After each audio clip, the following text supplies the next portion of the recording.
তুমি কি করে যাস সানাল? তুমি কি করে যাস সানাল? যাস সানাল আমার সামনে বসে আছে। আরে বাবা ধরে নিন না, এমন কেউ যে জ্যাস টান্নাল হয়ে আপনার জীবনে আশীর্বাদ স্বরূপ এসছে। এই মুখার্জি পরিবারের কাছে অনেক ঋণ রয়ে গেছে। কিসের ঋণ? আপনাকে আমি সব পরে বলবো, দোহাই আপনাকে আমি যেটা বলতে ফোন করছি, এই নিয়ে আপনি কোনো কেয়াস করবেন না, বুঝতে পেরেছেন? এই নিয়ে কোনো কেয়াস হবে না। ফোনটা রাখলাম। কেওয়াস? তুমি কি জানো ডক্টর শ্রীমতী সেন আমার স্ত্রীর ব্রেন সার্জারি করেছিল? হ্যাঁ আমি সেটাও জানি। হু আর ইউ? তুমি কে? আরে বাবা বললাম তো সব পরে বলবো, রাখছি এখন। Hello hello hello. জ্যাজের ফোন অন্য কারোর কাছে। ও মাই গড, সেই মেয়েটার কাছে।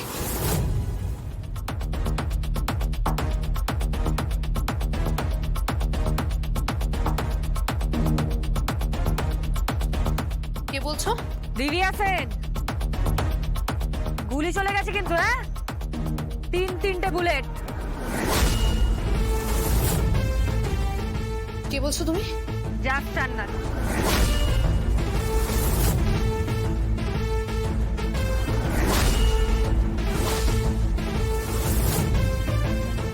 হ্যাঁ, এটা তো জ্যাস সান্যালের নাম্বার।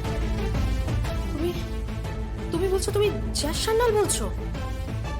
এটা কি করে সম্ভব হয়? তুমি কি করে জ্যাস সান্যাল হও?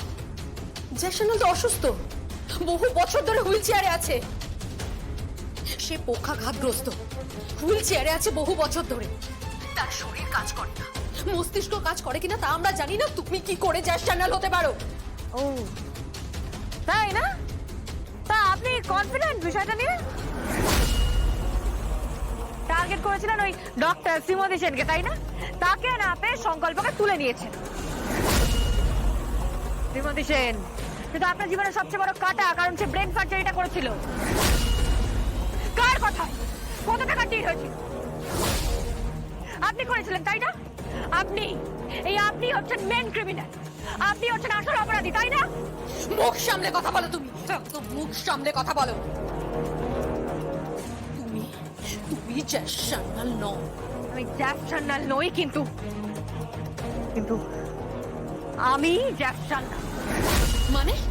জ্যাস সান্যাল নেই, তাই আমাকে পাচ্ছেন। আর আমি আছি বলে জ্যাস সান্যালকে পাচ্ছেন না দিব্যা সেন।